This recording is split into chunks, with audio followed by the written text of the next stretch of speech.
Hi everyone, take two. I just recorded a video about this and something just goes absolutely berserk with the audio. So I'm trying again. This is going to be a quick video hopefully about my follow-up thoughts on the Margarete Petersen quotes. I have probably spoken at length sufficiently of the flames, suits of flame, the quartz from the suits of flame. So I'll link that video below. I think I've spoken about it in relation to a draw that I did for Tarot Perspective Experience. I can't remember which day it was. I've thought about this suit of feather a bit more.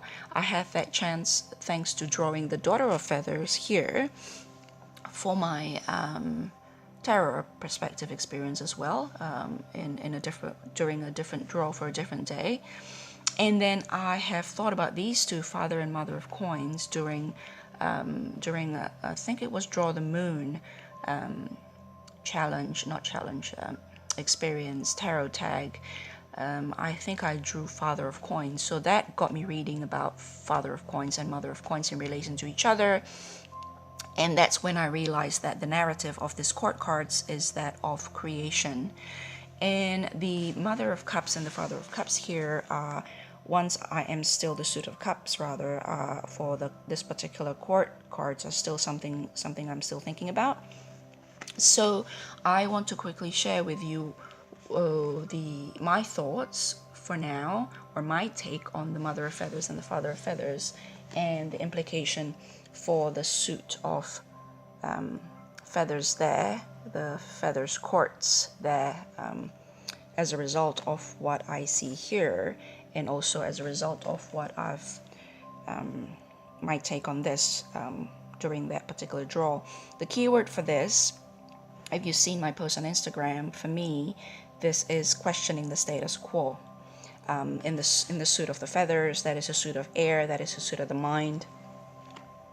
And in this case, before I carry on, a lot of my take on courts relies on two things. One is my own position, my own take on the court cards as a continuum and as a progression of some kind.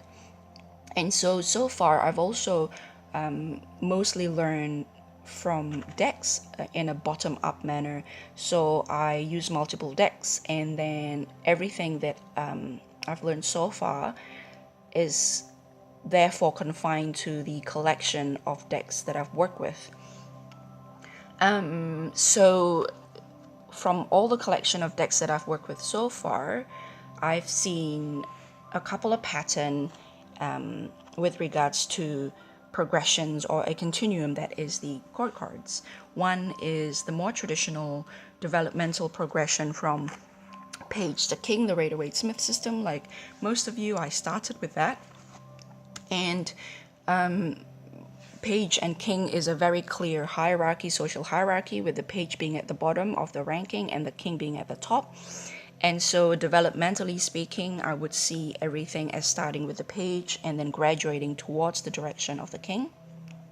Or in the thought system, it would be from the Princess graduating in progression towards the direction of the Knight, with a little side note that the Prince is also going to graduate towards the King at some point. Does that make sense? Yeah.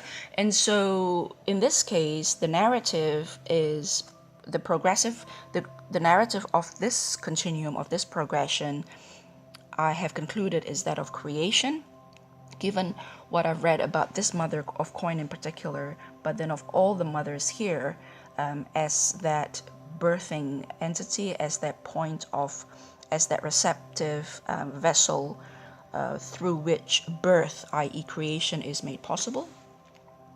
And so given that, the second note that I would like to make, which is the basis of my take on the court cards, is that I take the succession of the courts as given to me by the Creator. So if the succession is mother, followed by father, followed by daughter, followed by son, I will stick to that, and I will not say swap daughter and father, because that, if I do that, the succession won't be as written or as given to me by the Creator.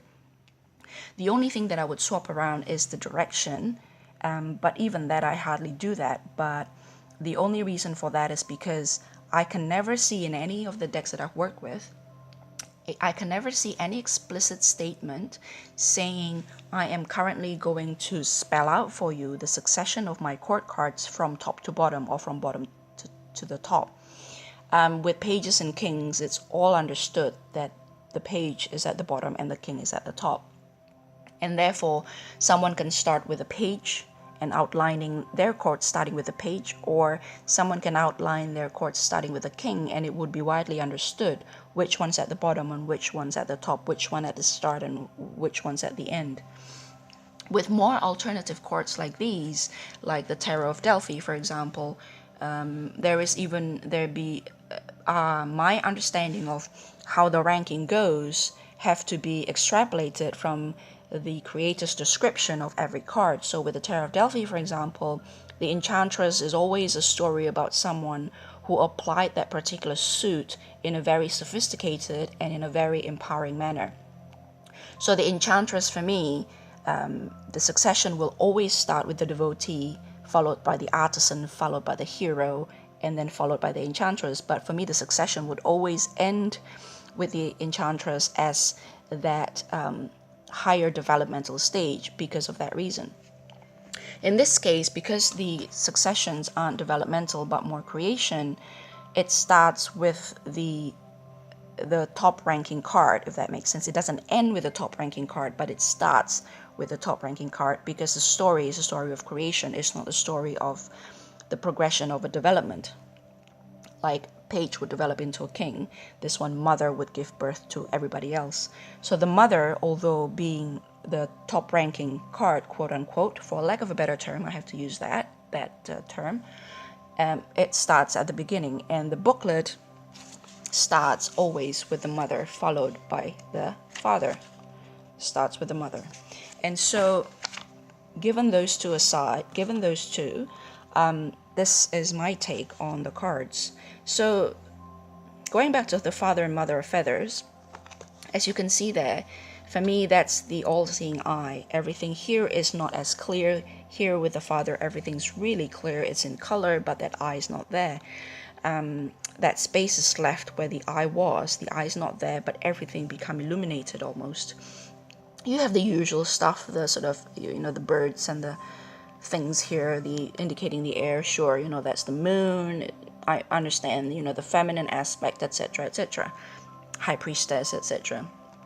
But for me, as well as judging from the poetry here in the booklet and the picture here combined, I see this as wisdom. I see this as intellect. I see wisdom as giving birth to intellect. I see this as like the third eye stuff, and this is more like our two physical eyes, where you see really clearly. But here you also see really clearly, but more on a different plane, and sort of almost depicted by this moon, sea, air, blue and white thing, while here is bright sun. The earth is clearly depicted, the blues and the reds are clearly demarcated, but that seeing eye is not there. And so for the tarot perspective experience, I pull this card one day, the Daughter of Feathers, and the keyword for me here is challenging the status quo. So for me personally, at the moment, this is wisdom, through which we see everything, but perhaps not as physically clear as intellect, but spiritually perhaps clearer there on an abstract, very existential level. Here is on a real world, perhaps more operational way. Things are really clear with your intelligence, with your intellect, with the power of your mind. You can see things very clearly, but the power of wisdom is sort of behind that, must combine the two. Otherwise, it's like yin and yang, right? Without the other one is not complete. It can't quite exist in the same way. And then there is with intellect and awareness, you have questioning, critical thinking, and then you have mindfulness and deep awareness of things without judgment, without thinking about things, without questioning. Is that still quietness described as someone meditating in this whitewashed room and just seeing everything around him in a mindful way, without thinking about it, without engaging with it, without making judgment, without analyzing. And so that poetry about that person meditating in mindfulness in this empty whitewashed room made me think of mindfulness, of awareness. This is just awareness, pure awareness. This is critical thinking. This is acute knowledge, and this is deep wisdom. And through mindfulness, I personally believe it goes back to wisdom. Mindfulness provide the clean slate, or that basis point of trajectory, that springboard through gain wisdom, and then the cycle starts again. So that's my take on the suit of air or feathers in the Margarete Petersen court cards. I am still thinking about, I've spoken a little bit about the father and mother of coins in my other video, so I'll link that below. I am still thinking about the daughter and the son of coins. I haven't quite made up my mind yet, other than, and I've brought up that the son of coins in the suit of coins and cups, the son is the most unstructured. In the suit of feathers and flames, the unstructured, active-looking ones are the daughters, which is traditionally in the position of the Rider-Waite-Smith's knight. So that feels a bit more conventional, even though it's really not.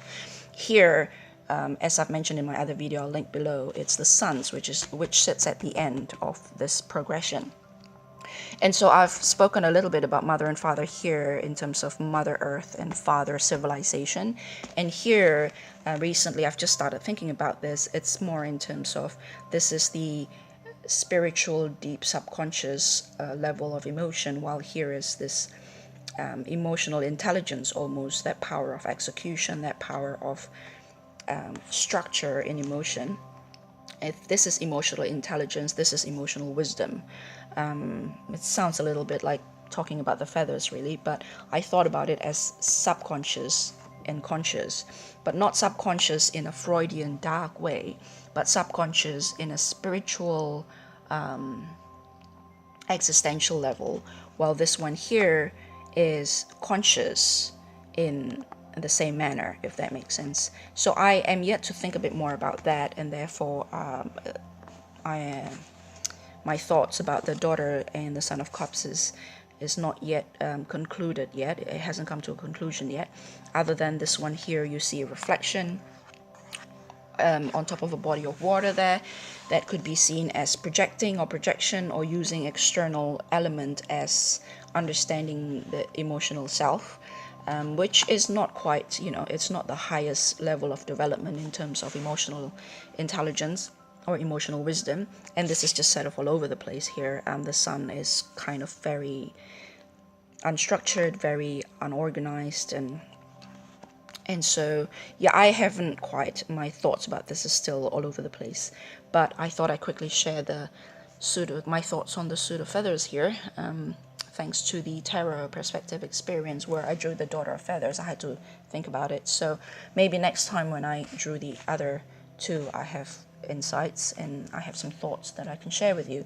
But in the last 2 days, I haven't been drawing because there's just some stuff I'm dealing with internally, and I don't feel like I'm in a position to be analytical about the cards, and I need to just take a step back and regroup and come back to the tarot perspective experience soon. Talk to you later. Bye.